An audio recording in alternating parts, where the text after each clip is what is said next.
Hey guys, welcome back to CLOCKWISE Crypto. I hope you guys are moving forward in everything that you do. The first ever Whitehouse Crypto Summit happened yesterday. Let's dive in to get some takes. Some people are disappointed. Some people are left with some level of optimism. Overall, this is bullish for the crypto space.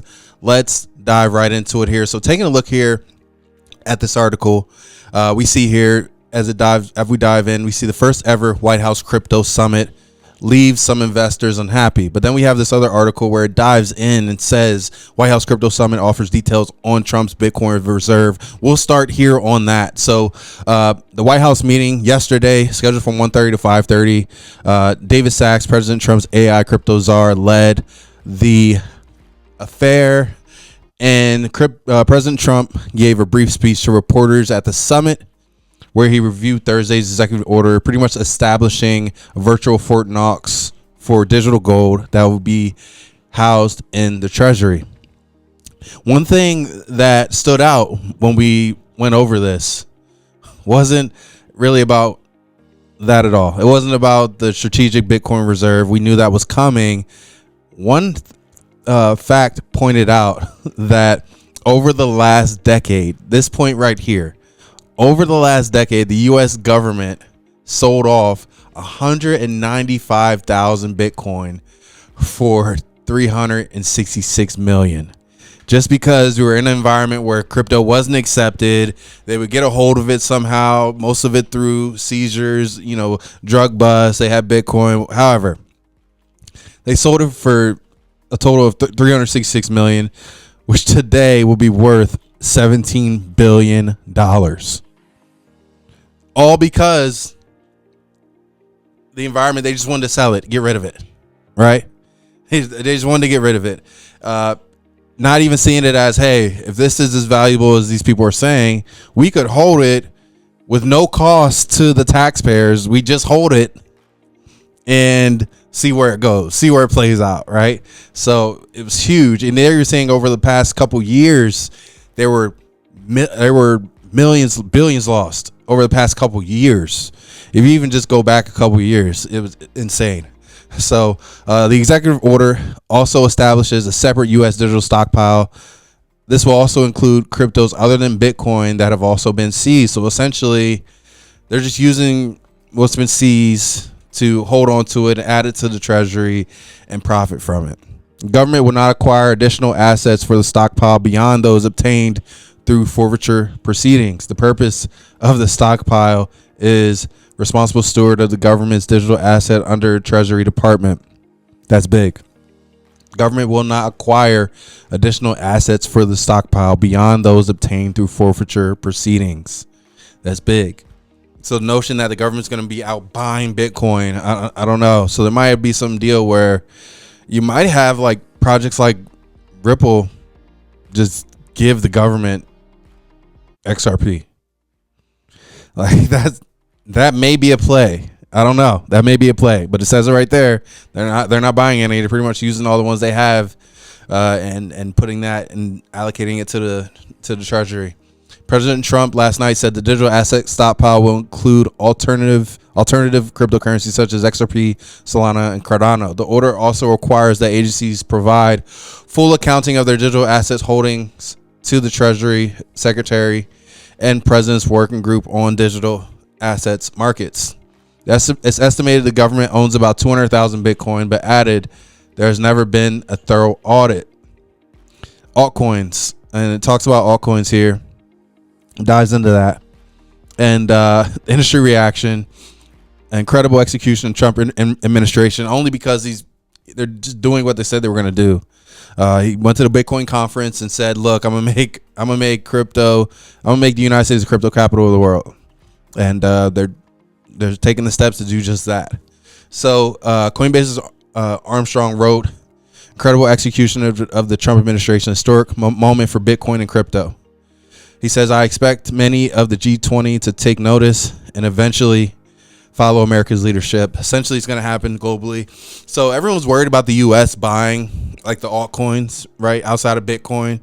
You're probably going to see, I could see like in El Salvador or a country that's really aggressive, maybe like Dubai or somewhere, be aggressive and buy altcoins. So it's not just the U.S. The U.S. is going to set the stage for the framework, right?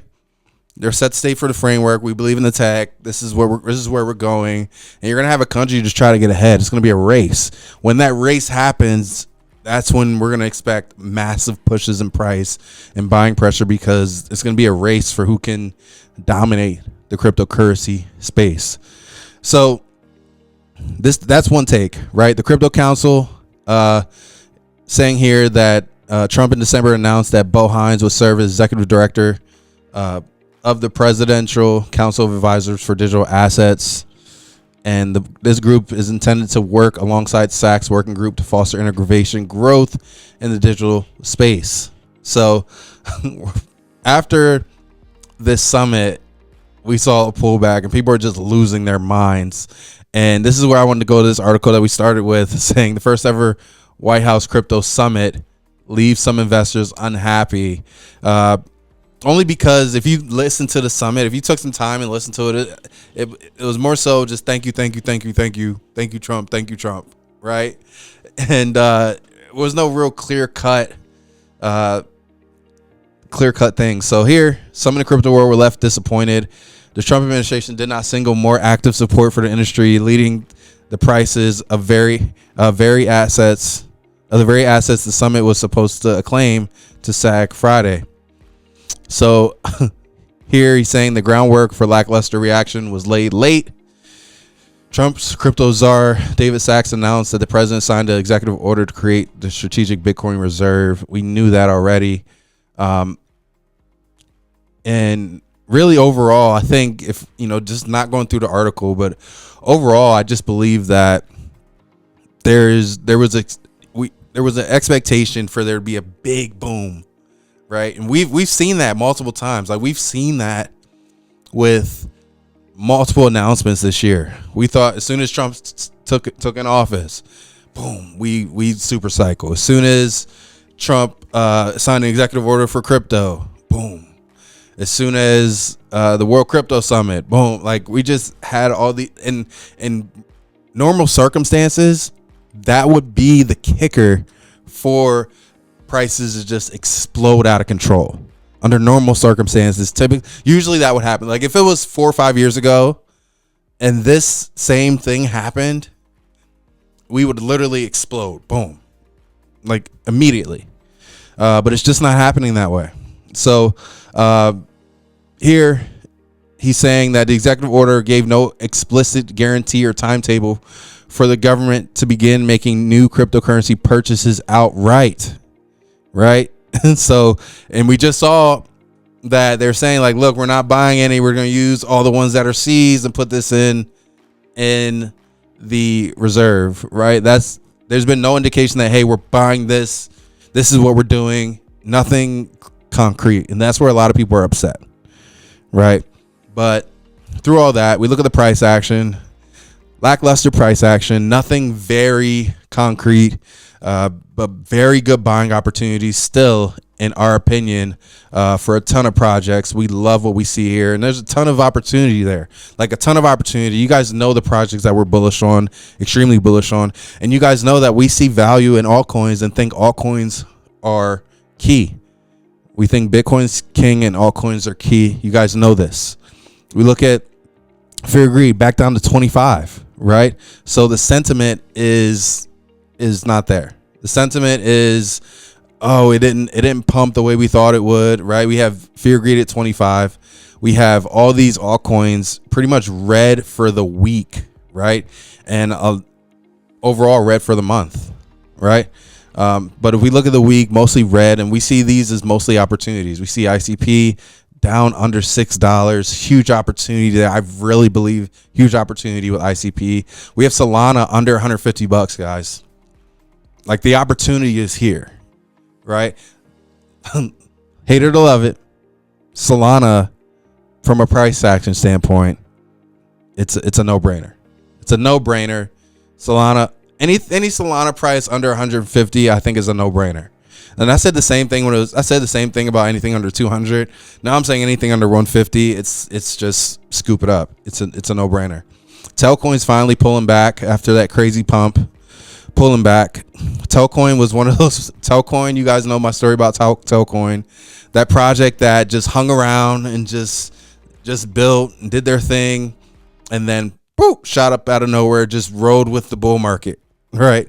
Telcoin is just a sleeping giant. It'll just ride with the bull market, and you'll get your gains. And they'll continue to focus on the tech and the innovation, and just solidly building in the shadows, right? Telcoin is that project. Telcoin is that project where you dump some money and forget about it, and then all of a sudden you look, oh shoot, I forgot I had some, and it's there, right? Telcoin, and really you'll see that with projects, because projects that have maybe not the craziest, hyper bullish community, but the tech and what the problem that they're solving speaks for itself.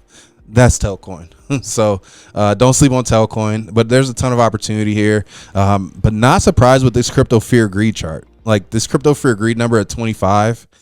It's just insane to me. All the news we have out right now, and just because prices didn't follow immediately, people are now fearful of the markets and concerned, right? But I love it. I love it when people get like this, because we just buy it all up. We just gobble it all up, all of it, as much as we can, right? Not all of it, but as much as we can, for sure. And it just boils down to, what CZ said. CZ said this March 5th, a little secret about all crypto millionaires, guys. Little secret about all crypto millionaires is they hold through all the dips. So that's some wisdom for you guys right here.